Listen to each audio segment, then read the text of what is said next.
નમસ્કાર દર્શક મિત્રો, ફરી એકવાર ગુજરાત સમાચાર યુટ્યુબ ચેનલમાં આપનું સ્વાગત છે। વાત કરીએ આજના સમાચારની તો ખેડૂતોને મળશે ₹75,000ની સહાય।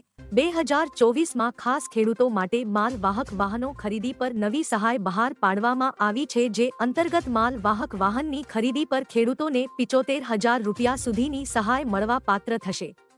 નાના સીમાંત અને 80 સેન્ટ મહિલાઓને 35% અથવા 75,000ની સહાય મળવા પાત્ર થશે, તેમજ સામાન્ય તથા અન્ય ખેડૂતોને 25% અથવા 50,000 સહાય મળવા પાત્ર થશે। ત્યારબાદ ખેડૂતોને મળશે ખેત તલાવડી સહાય। રાજ્યના ખેડૂતોને ખેત તલાવડીમાં પ્લાસ્ટિક લેયર ફિટ કરી આપવાની યોજના અન્વયે 40 તાલુકાઓની 2,136 અરજીઓનો જળ સંપત્તિ મંત્રી કુંવરજી બાવળિયાના હસ્તે ગાંધીનગર ખાતે ઓનલાઈન ડ્રો યોજાયો હતો, જેના પરિણામો વિભાગની વેબસાઇટ પર મૂકવામાં આવ્યા છે। આ સિવાયના બાકી રહેલા તાલુકામાં મળેલી અરજીઓ પૈકી પ્રાથમિક ચકાસણી બાદ પાત્રતા ધરાવતા તમામ અરજદારોની અરજીઓ મંજૂર કરવામાં આવશે।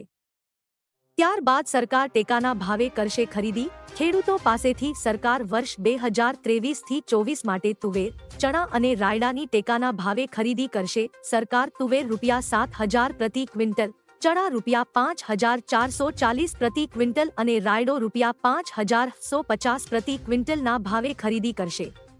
ખેડૂતો આગામી તારીખ 5 ફેબ્રુઆરીથી 29 ફેબ્રુઆરી સુધી ઇગ્રામ કેન્દ્રો ખાતેથી ઇ-સમૃદ્ધિ પોર્ટલ પર ઓનલાઈન નોંધણી કરાવી શકશે। ત્યારબાદ રાશન કાર્ડ ધારકોને મળશે મફત વસ્તુ। જો તમે પણ પ્રધાનમંત્રી ગરીબ કલ્યાણ યોજનાનો લાભ લઈ રહ્યા છો, તો હવેથી તમને 35 કિલો મફત અનાજ મળશે। મોદી સરકારે નવા વર્ષમાં આ મોટો નિર્ણય લીધો હતો અને તે માટે તમામ રાજ્યો દિશા નિર્દેશ પણ આપી દેવાયા છે। 1 ફેબ્રુઆરીથી અંદાજે 80 કરોડથી વધુ લોકોને માત અનાજની સુવિધા મળશે। આમાં મહત્વની વાત તો એ છે કે તમને આખું વર્ષ ફ્રી અનાજનો કાયદો મળશે।